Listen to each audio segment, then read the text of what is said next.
दोस्तों सारा सा लेके एक और new battle through the key video के अंदर में। और आज के इस वीडियो में आप लोगों को पता चल जाएगा कि लौंडा हमारे ने एक ऐसे लाइनअप को वहाँ पे क्रिएट कर दिया है जिसके अंदर में शोएन सबसे ज़्यादा वीकेस्ट नजर आ रहा है, क्योंकि उसकी जो powers in terms of stars में अगर बाकी सभी के साथ कंपेयर करें तो वो काफी ज्यादा वीक है। लेकिन आप सभी को पता है कि शोएन के सामने स्टार्स डजंट मैटर। इसके साथ साथ शोएन अपने पूरे बारात को लेकर जर्नी टू द ससुराल को स्टार्ट कर देता है। तो चलिए आज के इस वीडियो को हम लोग बिना किसी देरी के स्टार्ट करते हैं। तो जैसे कि हम लोगों ने अपनी लास्ट वीडियो में देखा कि शोएन फॉरेन स्टार पवेलियन में वापस आ चुका था और उसे मिलती है कई सारी good news, in fact bad news, और उन सभी को मिलाकर उसने सोचा कि इट इज ओके। इसी के साथ साथ मास्टर येलो उसे ये भी बताते हैं कि तुम्हारे ससुराल से तुम्हें न्योता है। इसे सुनकर शोएन फूले ना समाये और वो काफी ज्यादा एक्साइटेड था वहां जाने के लिए। ऐसा कुछ भी नहीं था, बल्कि वो थोड़ा सा वहां पे क्यूरियस था और हल्का सा नर्वस था कि क्या वो गूग लैंड में जाके अपनी एबिलिटीज को साबित कर पाया कि हाँ वो शूनर के लायक है। इन सभी बातों को दिमाग में रख रहा था। इसी दौरान उसे पता चलता है कि अभी लिटिल फेरी डॉक्टर वहां नहीं है, जिस वजह से उसे बाद में जाना पड़ेगा। और ये जो सेरेमनी है वो एक्चुअली में 20 सालों में एक बार होती है, जहाँ पर सभी के सभी पावरफुल फ्रैक्शंस को बुलाया जाता है।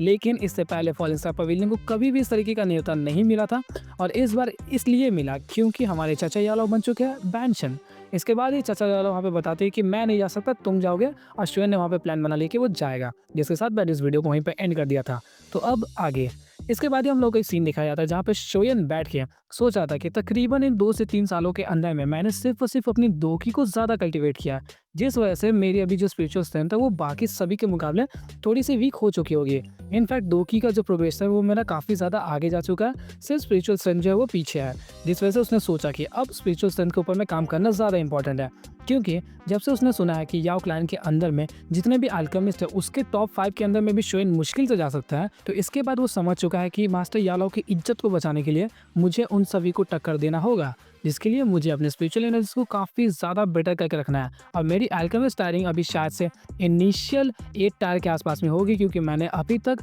5 कलर पीड लाइटनिंग को वहाँ पे समन किया, जिनमें से जो 5वां कलर था वो थोड़ा सा फेडेड था, जिस वजह से मुझे जल्द से जल्द इसे और भी अच्छी तरीके से ट्रेन करना चाहिए, ताकि मैं याओ क्लैन में अगर इन फ्यूचर कभी भी जाऊँ मास्टर यालो की वजह से, तो वहाँ पर मास्टर यालो की इज्जत को बचा सकूँ। जिस वजह से उसने वहाँ पर निकाला ग्रेट सोल स्किल। एक्चुअली में ये वही स्किल है जो कि पील गैदरिंग कॉम्पिटिशन को जीतने के बाद शोएन को वहाँ पे मिला था, और ये जो है वो काफ़ी अच्छी स्किल है जिसकी वजह से किसी की भी स्पिरिचुअल एनर्जीज को वो काफ़ी तेज़ी से इन्हांस कर सकता है। ये जो स्किल है वो एंशिएंट टाइम से वहाँ पे बिलोंग करता है, जिस वजह से इसकी जो पॉसिबिलिटीज़ होगी वो ज़्यादा बेटर होगी। इसके साथ साथ जब शोएन इसे प्रैक्टिस करता है तो उसे वहाँ पे काफ़ी अच्छे इफेक्टिव रिजल्ट्स भी मिले। इसके साथ साथ वहाँ पे शोएन को पता चलता है कि एक और उसके पास में टेक्निक है जो कि एक्चुअली में उसे एंशिएंट रूइंस के अंदर में मिला। एंशिएंट रूइंस के अंदर में उसका जो सबसे बड़ा ट्रेजर था वो था एक्चुअली में हेवन क्रिएशन फार्म, लेकिन उसके अंदर में जो और भी ट्रेजर्स पाए गए उसे वो अंडर एस्टिमेट नहीं कर सकता था। इसी बीच हमें पता चलता है कि शोएन के पास में एक और टेक्निक मिलती है उसी एंशिएंट रूइंस के अंदर में, जिसका नाम था अर्थ रिजॉल्व फ्लेम, और ये एक्चुअली में एक डी क्लास की टेक्निक है जिसको अंडर एस्टिमेट कर पाना ऑफ कोर्स कोई छोटी मोटी बात नहीं है, क्योंकि इसकी भी पावर जो होगी वो नेक्स्ट लेवल पर हो सकती है। ये टेक्निक काफ़ी ज़्यादा तगड़ा हो सकता है किसी भी ओपोनेंट के लिए, क्योंकि जब शोएन अगर इसको इस्तेमाल करता है तो वो ओपोनेंट के ऊपर में एक सरप्राइज अटैक को कर सकता है। इस टेक्निक को इस्तेमाल करने के लिए अपने बॉडी के अंदर की जो भी दोखी है उसे एक जगह पर कंडेंस करके एक तरीके के गैस में क्रिएट करना पड़ेगा। फिर उसके बाद वो जो गैस होगा उसकी बॉडी से पास करता हुआ ज़मीन में जाएगा, ज़मीन से पास करके ओपोनेंट के नीचे पहुंच जाएगा, और फिर जब भी शोएन चाहे उसको वहीं पर रिलीज कर सकता है। और वो जैसे ही रिलीज होगा तो वो एनिमी के ऊपर में एक तरीके का सरप्राइज अटैक करेगा। लेकिन इसकी सर्कमस्टेंसेस की अवेलेबिलिटी चाहिए कि अगर कोई भी कल्टीवेटर किसी भी फायर एफिनिटी वाली जगह पर इसको इस्तेमाल करता है तो उसके लिए काफ़ी बेनिफिट्स हो सकते हैं, लेकिन इस तरीके की सर्कमस्टेंसेस में सब टाइम फाइट करना पॉसिबल नहीं है, जिस वजह से शोएन अपने अटैक के अंदर में अपने हेवनली फ्लेम्स का इस्तेमाल करेगा, जिस वजह से ये जो अटैक होगा वो और भी ज़्यादा इफेक्टिव बन सकता है। इसीलिए शोएन ने इसे भी प्रैक्टिस करना स्टार्ट कर दिया।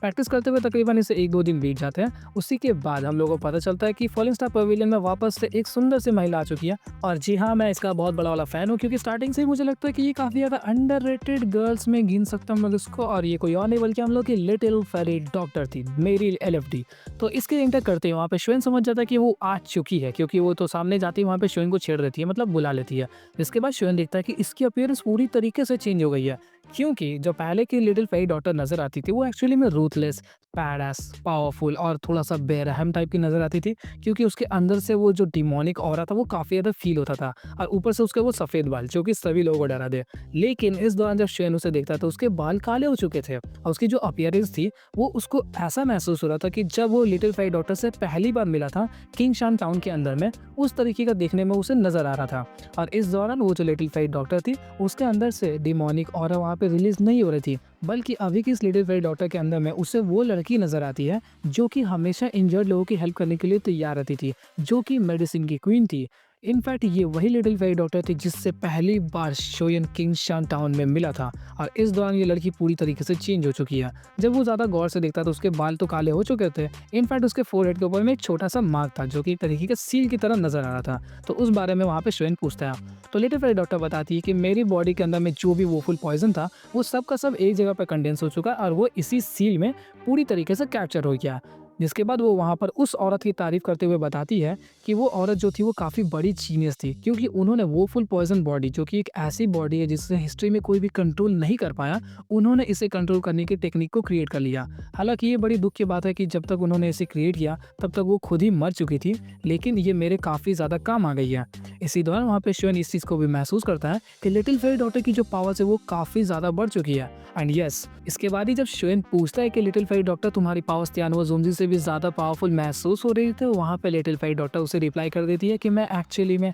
7 स्टार डोजुन बन चुकी हूँ। इसे सुनने के बाद शोयन का पारा बिल्कुल घूम गया, क्योंकि मैं जितने दिनों में कल्टीवेट करके इस लेवल पर आया हूँ, ये लोग मुझसे आगे कैसे निकल गए पता नहीं। इसके बाद ही शोयन वहाँ पे लिटिल फेरी डॉटर को बता देता है कि तुम अब आ चुकी है तो हम लोग को कहीं और जाना है, और लिटिल फेरी डॉटर यहाँ पे बिल्कुल भी नहीं चौंकती है, क्योंकि वो हमेशा शोयन की हेल्प करने के लिए आगे रहती है। जिस वजह से वहाँ पे इसने बस पूछा कहाँ जाना है। इसके बाद वो सभी लोग 2 दिनों बाद पूरी तरीके से प्रिपेयर हो गए, और शोयन की इस करंट लाइनअप के अंदर में उसके पास सबसे स्ट्रॉन्गेस्ट टीम थी। शोयन जो कि खुद एक 5 स्टार डोजुन है, वो करंटली अब तक 9 स्टार डोजुन के आसपास के कल्टीवेटर से आसानी से लड़ सकता है। इनफैक्ट उसके पास में एक 7 स्टार डोजुन है जो कि एक्चुअली में एक वोफुल पॉइजन बॉडी को पोजेस करती है, मतलब उसके सामने में पॉइजन अटैक्स बिल्कुल भी काम नहीं करने वाला है। इसके अलावा 2 6 स्टार डोजुन, एक हम लोगों की किंगलिन जिसके पास में एंशिएंट हेवन सर्पेंट की सोल है, दूसरा हम लोग का तियानुआ जोंजी जिसके पास में एक्सपीरियंस तो भरमार है, मास्टर यालो से तो कम नहीं है बिल्कुल भी। इसी के साथ शोयन अपनी पूरे बारात को लेकर निकल चुका है अब उसके ससुराल के लिए। जी हाँ, गू सैक्रेड रील में। जैसे ही वो जा रहा था तो ईस्टर्न रीजन में वो पूरा का पूरा गू रिम बिलोंग करता है,